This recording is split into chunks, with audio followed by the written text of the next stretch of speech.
Hello दोस्तों, मेरा नाम मनोज कुमार। आज हम आपको 10th क्लास मैथ एनसीईआरटी की प्रश्नावली 11.1 का दूसरा क्वेश्चन सॉल्व करेंगे। दूसरा क्वेश्चन है हमारा 4 सेंटीमीटर, 5 सेंटीमीटर, 6 सेंटीमीटर भुजाओं वाले एक त्रिभुज की रचना कीजिए और फिर इसके समरूप एक अन्य त्रिभुज की रचना कीजिए जिसकी भुजाएं दिए हुए त्रिभुज की संगत भुजाओं की 2/3 गुनी हो। तो सबसे पहले क्या करेंगे, 4 सेंटीमीटर, 5 सेंटीमीटर, 6 सेंटीमीटर का एक त्रिभुज बनाएंगे। ठीक है। अब देखिए, ये काम मैं पक्की पेंसिल से कर रहा हूँ। ठीक है। तो यहाँ कोई भी रेखा खींच सकते हैं, 4 की खींच सकते हैं, आप 5 की खींच सकते हैं, 6 की खींच सकते हैं। तो यहाँ पर मैं 5 सेंटीमीटर की एक रेखा खींचता हूँ। ठीक है। ये मैंने 5 सेंटीमीटर की एक रेखा खींच दी। ठीक है। 5 सेंटीमीटर की रेखा खींच दी। ये मेरे 5 सेंटीमीटर की एक रेखा खींच दी। ये काम आपको कच्ची पेंसिल से करना है। ठीक है। मैं ये पक्की पेंसिल से कर रहा हूँ, जिससे आपको दिखा अच्छी तरह साफ साफ दिखाई दे। अब इसे लेंगे, प्रकार और कच्ची पेंसिल लेंगे और उसमें एक दूरी ले लेंगे 4 सेंटीमीटर, एक ले लेंगे 6 सेंटीमीटर, क्योंकि 5 सेंटीमीटर लिखा था हमने किसी पैमाने से। अब एक ले लेंगे 4 सेंटीमीटर की और एक ले लेंगे 6 सेंटीमीटर की। अब देखिए, ये मैंने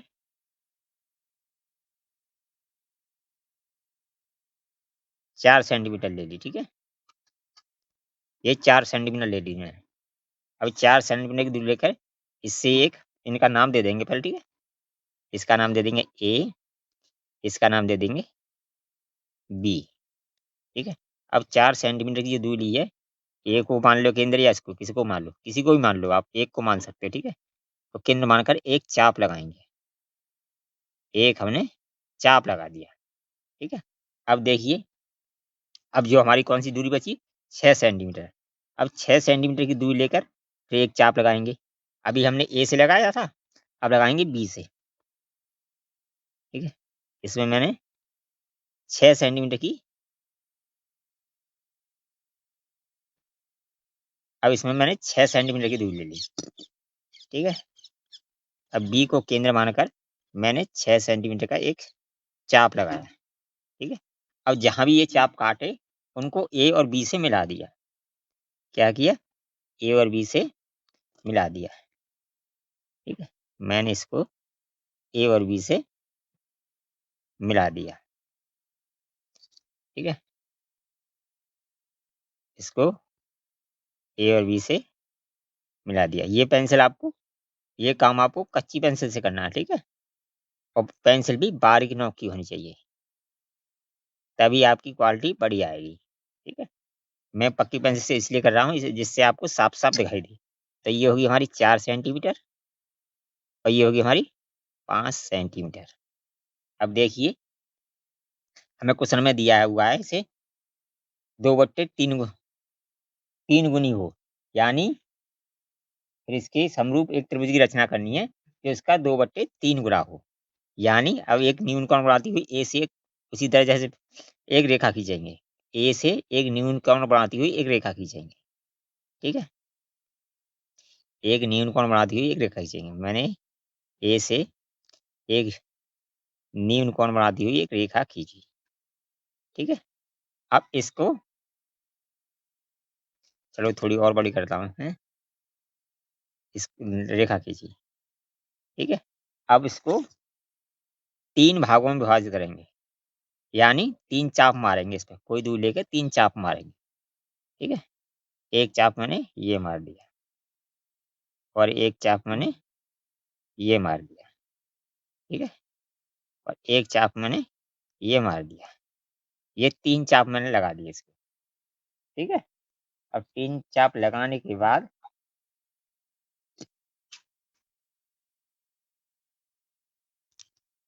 उसको हमने बी से मिला दिया। जो तीसरा चाप हमारा काट रहा है उसको हमने बी से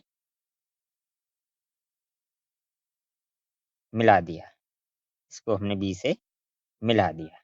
अब देखिए, ये A1 है और ये A2 है। ये A2 है, ये है A1 है, A2 है, ये A3 है, A3 है। ठीक है। अब देखिए, इसे हमने कितने भाग बाँट दिया? यानी 2 भाग यहाँ से यहाँ तक और 1 भाग ये। इसे हमने 3 भागों में विभाजित कर दिया। अब क्या करेंगे हम, यानी इसके एक पॉइंट यहाँ से यहाँ तक के एक पॉइंट से थोड़ी अधिक दूरी लेके A3 को केंद्र मानकर एक चाप लगाएँगे। यानी इससे थोड़ी अधिक दूरी लेकर एक चाप लगाएँगे। ये हमने एक चाप लगा दिया, ठीक है? अब इससे एक दूसरा चाप लगाएँगे, ठीक है? ये मैंने एक दूसरा चाप लगा दिया, ठीक है? ये 2 चाप लगा दिए मैंने इस पे, ठीक है? अब देखिए,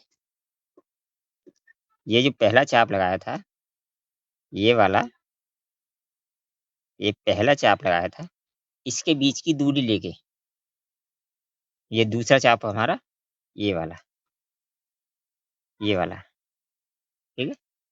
दूसरा चाप हमारा ये है, ठीक है? दूसरा चाप मैंने यहाँ लगा दिया, ठीक है? रेखा थोड़ी छोटी रह गई है। अब देखिए, दूसरा मैंने चाप लगा दिया। अब क्या करेंगे, इन दोनों के बीच की दूरी लेंगे, इन दोनों के बीच की दूरी लेंगे। इन दोनों के बीच की दूरी ली और जहाँ दूसरा चाप काटा था, उससे हम एक चाप लगा देंगे यहाँ पर, ठीक है? और इसको 2 पॉइंट से मिला देंगे। यानी जो दूसरा पॉइंट है हमारा, उससे हम इसको मिला देंगे। अब देखिए, इसको हम उससे मिला देंगे। अब देखिए, ये जो रेखा हुई, ये इसके समांतर होगी।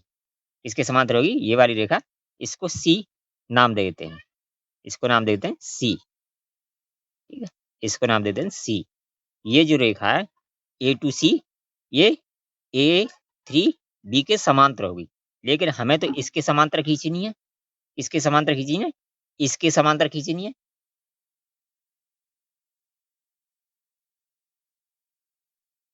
अब देखिए क्या करेंगे, इसी तरह हम कोई दूरी लेंगे और B को केंद्र मानकर एक चाप लगा देंगे। B को केंद्र मानकर एक चाप लगाएँगे, ठीक है? ये B को केंद्र मानकर एक चाप लगाया और फिर एक और चाप इसी पर लगा देंगे, ठीक है? एक और चाप इसी पर लगा देंगे, ठीक है? अब देखिए, जो पहला जो चाप है उनके बीच की दूरी लेके, जो पहला जो चाप है उनके बीच की दूरी लेके, पहला जो चाप है उनके बीच की दूरी लेके, बीच की दूरी लेके दूसरे चाप पर से जहाँ काट रहा है, वहाँ से एक चाप मार देंगे उसी चाप पर। ये हमने उसी चाप पर एक चाप मार दिया। अब जहाँ भी ये काट रहा है, जहाँ भी ये काट रहा है, उसको हम क्या करेंगे,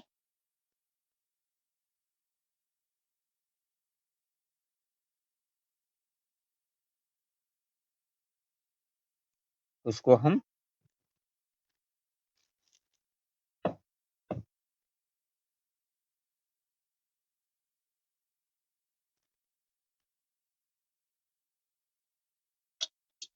उसको हम जो C बिंदु है उससे मिलाते हुए और एक रेखाखंड खींच देंगे, जहाँ वो काट रहा है, ठीक है?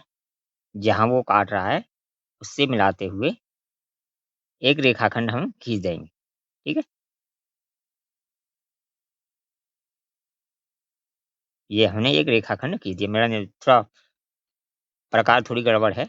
इस तरह से हमने रेखाखंड हमने खींच दिया, सी को मिलाते हुए, ठीक है? ये थोड़ा उस प्रकार थोड़ी गड़बड़ है, गड़बड़ कर रही है, हिल रही है, इसीलिए। ये इसके समांतर हो जाएगी, ठीक है? तो ये हो जाएँगे हमारे 2 भाग और ये पूरे हो जाएँगे 3 भाग। यानी इस तरह हमारी इस तरह हमारा चित्र बन के तैयार हो जाता है। तो इसका नाम दे देंगे हम, इसका नाम दे देंगे बी डैश और इसका नाम दे देंगे सी डैश, इस तरह। अब क्या करना है, ये तो हमारा बन गया चित्र। ये तो हमारा चित्र बन के तैयार हो गया। अब हमें लेना है इसका औचित्य। क्या देना है? औचित्य देना है, ठीक है? और इसके बारे में रचना भी लिखनी है। हमने क्या-क्या किया है। तो पहले लिखते हैं हम इसका औचित्य। औचित्य में हमने क्या लिखा? सबसे पहले स्टेप नंबर 1 में, यानी ये वाली रेखा इसके समांतर खींची है मैंने। क्या खींची? ए डैश ए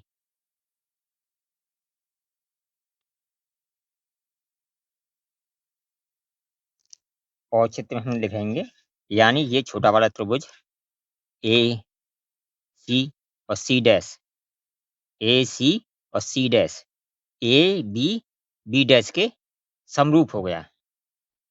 त्रिभुज त्रिभुज ए सी सी डैश समरूप हो गया।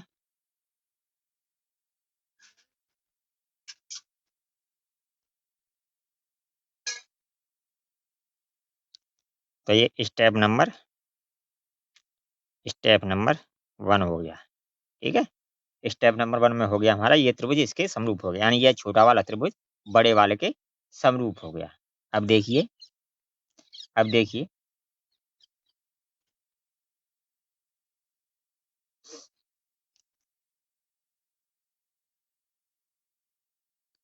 अब देखिए, ये त्रिभुज इसके समरूप हो गया।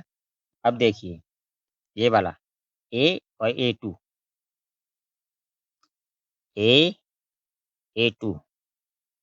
ए टू बट्टे ए टू ए थ्री बराबर हो गया हमारा, यानी इसके दो भाग हैं, ए टू के दो भाग हैं और इसका ये एक भाग है, तो ये हो जाएगा 2/1।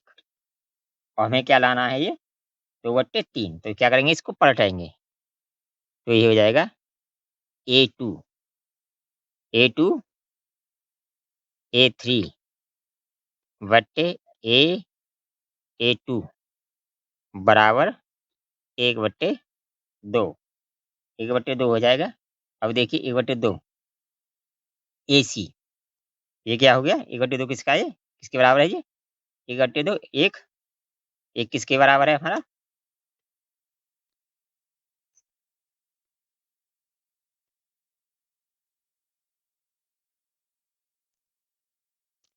अब देखिए, ये वाला, यानी ये हमारा किसके बराबर है? ए सी दो भाग है और सी बी एक भाग है, तो एक भाग हमारा ये है और दो भाग हमारा ये है, तो ये किसके बराबर हो जाएगा?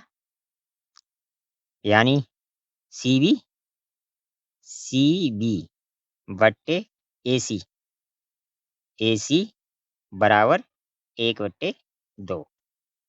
अब क्या करेंगे? दोनों तरफ एक एक जोड़ देंगे, दोनों तरफ एक एक जोड़ देंगे। ठीक है, और जोड़ देंगे, लासा लेंगे इसका, तो आ जाएगा सी बी प्लस ए सी बट्टे ए सी बराबर, इसका लासा ले जाएंगे तो ये हो जाएगा 2 1 3, 3/2, 3/2। अब देखिए, सी बी प्लस ए सी किसके बराबर है? ए बी के। किसके बराबर है हमारा? ये देखिए,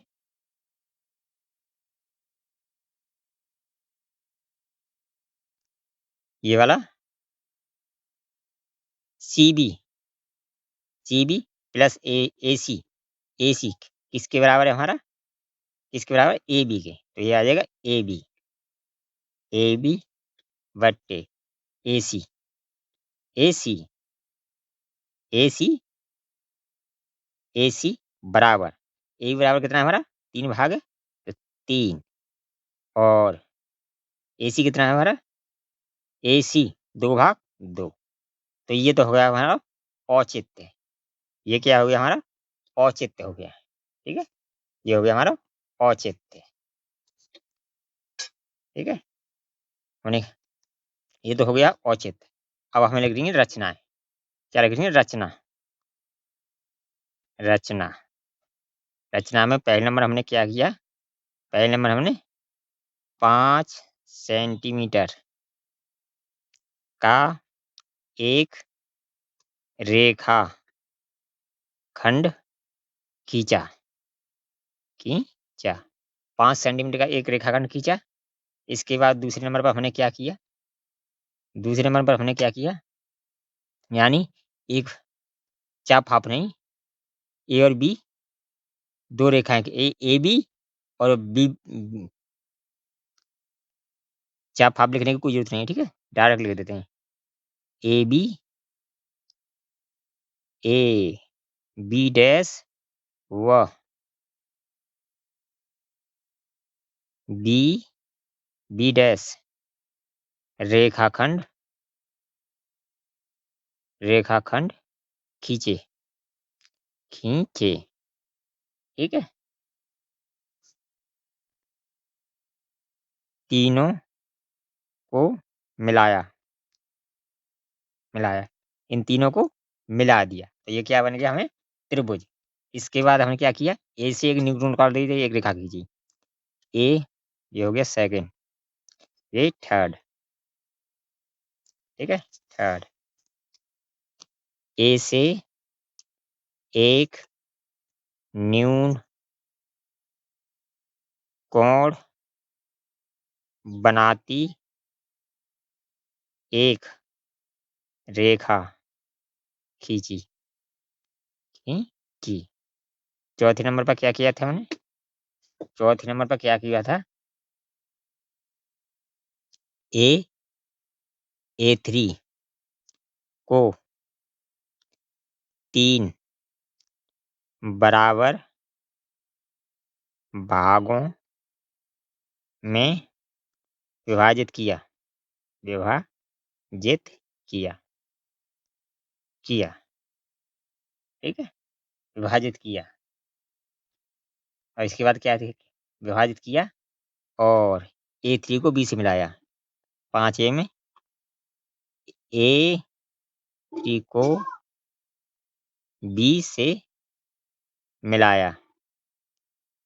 मिलाया, इसके बाद क्या कहता है? ए3 बी की समांतर ए2 सी रेखाखंड खींचा।